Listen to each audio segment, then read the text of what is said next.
E isso, Fê, é uma coisa que eu acho super importante, assim. Eu vou só dar um exemplo, já que a gente estava falando um pouquinho sobre pactos. O que acontece muito aqui no escritório? O casal me procura, né? Porque o marido, né, o noivo, ele tem uma empresa, tá? Acho que a gente pode pegar esse exemplo, assim. Ele tem uma empresa e lá no contrato social, os sócios se cobrigam a elegerem o regime da separação total se vierem a se casar. Daí a mulher, que não tem nada a ver com isso, né, com planos profissionais, ela quer ser mãe, ela quer dar uma trégua ali na vida profissional por algum momento, diminuir o ritmo, ela fala, não, separação total, como assim? Não quero. Ele diz, bom, meu amor, mas olha aqui, no meu contrato, é possível a gente contemplar cláusulas, né, soluções que atendam a ambos? Sim, é possível, é totalmente possível. Nós podemos, através de um pacto, eu sempre digo isso, já falei mais de uma vez, inclusive em podcast, excluir a comunicação patrimonial, excluir as empresas, a comunicação das cotas, né, de ações, o patrimônio da empresa, né, como um todo, porém incluirmos, comunicarmos aquele patrimônio doméstico, né, os bens de uso familiar, o patrimônio, investimentos, aplicações, tudo aquilo que é proveniente lá do trabalho do casal, né, aquilo que eles tiram da empresa e trazem para o âmbito doméstico familiar, aquilo comunica. As empresas não, cada um tem a sua empresa, continuam tocando as empresas, aquilo então atende aquele comportamento que foi então assumido, aquela obrigação que os sócios assumiram, ao mesmo tempo que gera tranquilidade, que gera segurança lá para a esposa que vai estar dedicada à maternidade ou que vai estar trabalhando também, mas deixando então de se preocupar com alguns pontos que para ela são importantes. Então, assim, tu achas que faz sentido, que é possível, né? Quais as ferramentas, assim, que te ocorrem nesse momento tão sensível e tão difícil que é, né? Quando o casal tem posições díspares, tem visões totalmente diferentes, seja por valores familiares, por um histórico familiar, por experiências que eles já tiveram. Como chegar num equilíbrio, né? O que pode ser feito, né? Para além do trabalho do advogado, então. O que eu fico pensando, né, Cris? Assim, existe toda uma personalização quando tu faz um pacto antinupcial, de acordo com aquilo que é importante para aquele casal dentro daquela realidade. Então, essa personalização vem muito antes, simplesmente, de uma questão puramente jurídica. E eu acho que essa mudança de compreensão é importante as pessoas terem.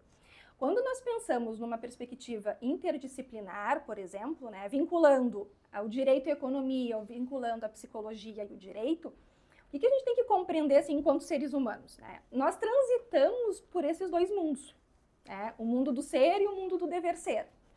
O direito ele vai vir para regular as relações humanas, enquanto a psicologia ela vem no sentido de compreender essas relações e pautar algumas questões em termos de comportamento e de compreensão de uma integralidade do ser humano, da família, desses contextos.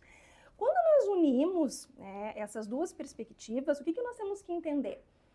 Muito antes, talvez, da questão puramente jurídica, se apresenta a questão da importância da comunicação entre essas pessoas. Perfeito.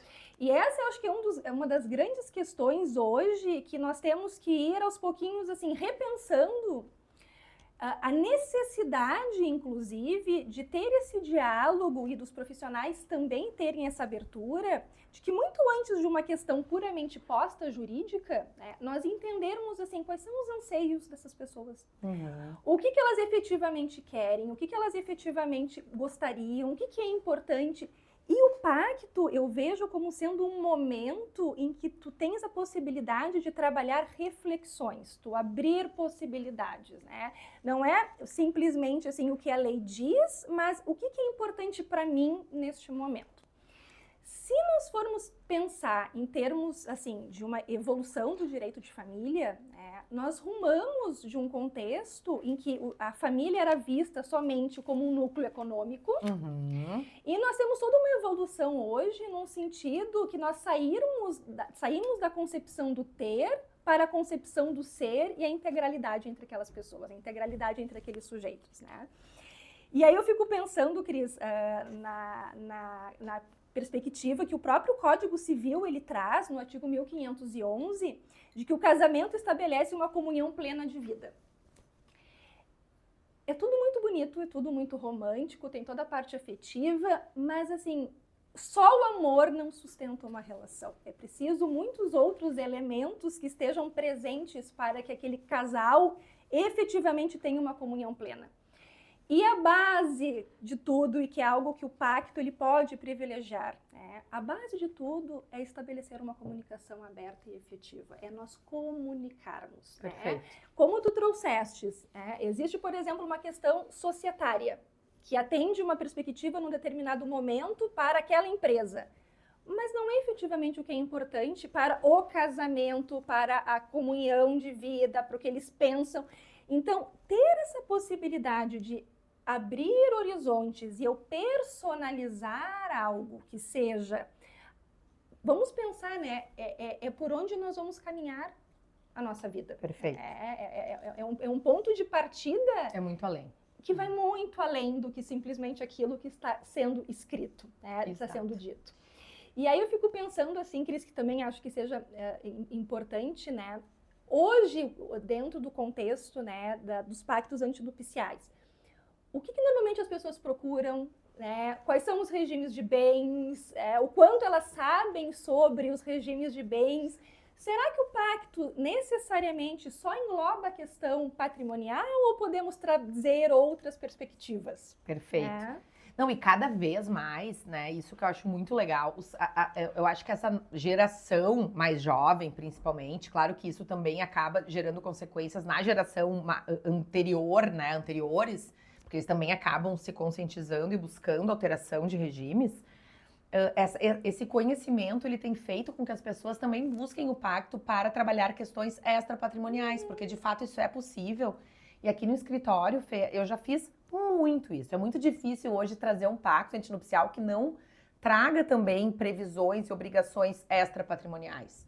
Um exemplo disso, eu sei que é um pouquinho polêmico, né? Mas eu acho que a primeira ilustração assim, que me veio em mente, talvez seja um pouquinho fora da realidade para muitos casais, mas que é a própria estipulação de multa quando de eventual traição, né, afetiva, né, por parte de um dos cônjuges. Isso gera, por alguma razão, uma obrigação moral entre eles, talvez não seja exequível judicialmente, espero que sim, porque eu acho que a autonomia privada do casal, ela é fundamental, eles terem a segurança de que aquilo que eles estão colocando no papel é exequível judicialmente, que vai haver consequências, né?